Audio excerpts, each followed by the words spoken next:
স্বপ্নে কোনো কিছু খেলে কি হয়, স্বপ্নে কিছু খেতে দেখলে কি হয়। দেখুন, স্বপ্নে স্বাভাবিকভাবে আমরা অনেক কিছু যেগুলো কল্পনা জল্পনা করি খাওয়ার কথা, অনেক যুবক আছে সারাদিন চাইনিজ খাওয়ার ধান্দায় থাকে, বাবা মার কাছ থেকে টাকা পয়সা নিয়ে, তো স্বপ্নে শুধু চাইনিজ খাওয়া দেখে, এটা জল্পনা কল্পনা করার কারণে হয়। এরকম কিছু স্বপ্ন আছে।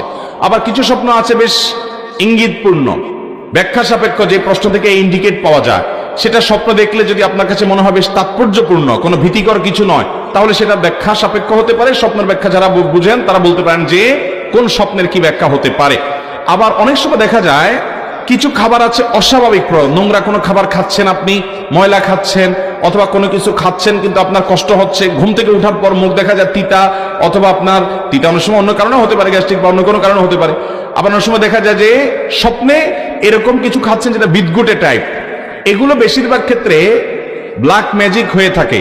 দুষ্ট জিন এবং যারা ব্ল্যাক ম্যাজিশিয়ান স্বপ্নে এ ধরনের বিদঘুটে অনেক কিছু খাওয়ায়, কাঁচা মাছ খাচ্ছেন, এটা খাচ্ছেন, সেটা খাচ্ছেন, এবং সব ঘুম থেকে ওঠার পরে আপনার এরকম অস্বাভাবিক অনেক কিছু দেখা যায়। এগুলো ব্ল্যাক ম্যাজিকের ইত্যাদির প্রভাবে হয়ে থাকে, এগুলো কারণে মানুষ ক্ষতিগ্রস্ত হয়। আমি ব্যক্তিগতভাবে এক রোগীর কথা জানি, চিটাং রোডে আমার ভূমিপল্লী মসজিদের পাশে, মসজিদের 2-3 বিল্ডিং পরেই ভদ্রমহিলা অসুস্থ হয়েছেন ব্ল্যাক ম্যাজিকের কারণে। কোন রোগ বালাই ট্রিটমেন্ট করে কিচ্ছুতে কোনো উপকার হয় নাই। ভদ্রমহিলা বহু দেশ ঘুরেছেন এবং মৃত্যু মুখে পতিত হয়ে গেছেন, বিছানায় পড়ে গেছেন, ইয়াং মানুষ, খুব বেশি বয়স হয়নি। তো এই ভদ্র মহিলাকে ব্ল্যাক ম্যাজিক করা হয়েছে। কোরআন হাদিসের আলোকে যখন রুকিয়া করা হলো, ঝাড়ফুঁক করা হলো, দেখা গেল তার বমি হলো, বমির সাথে একটা গোশতের টুকরা বের হলো যেটা চুল দিয়ে পেঁচানো। এখন চুল দিয়ে কেন পেঁচানো হলো আমি তো জানি না। একজন ডাক্তারের সাথে শেয়ার করলাম, উনি বললেন ভাই চুল দিয়ে এই জন্য পেঁচাইছে যে চুল এটা কখনো হজম হয় না, এটাকে এমন ভাবে চুল গোশতের টুকরাটা কোনোদিন হজম হবে না, এটা যতদিন তার পেটে থাকতে থাকবে মৃত্যু পর্যন্ত সে কষ্ট পেতে পেতে দুনিয়া থেকে যাবে ব্ল্যাক ম্যাজিকের কারণে, কালো জাদুর কারণে। তো এইরকম কালো জাদু তার পেটে কিভাবে গেলে, কেউ তাকে খাওয়াইছে, এত বড় জিনিস তো কেউ তো খাওয়ানোর কথা না।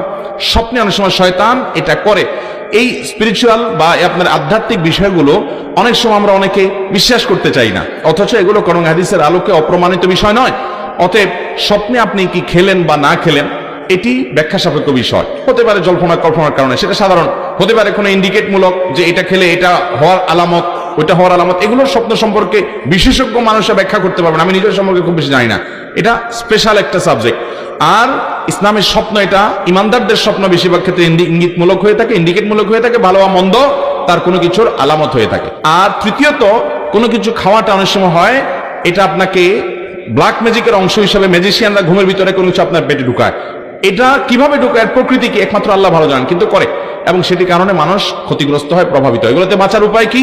ওই যে শোয়ার সময় ওযু করে ঘুমাবেন এবং 3 কুল পরে পুরো শরীর বন্ধ করে ঘুমাবেন, সুন্নাহসম্মত আমলগুলো সকাল সন্ধ্যা করবেন।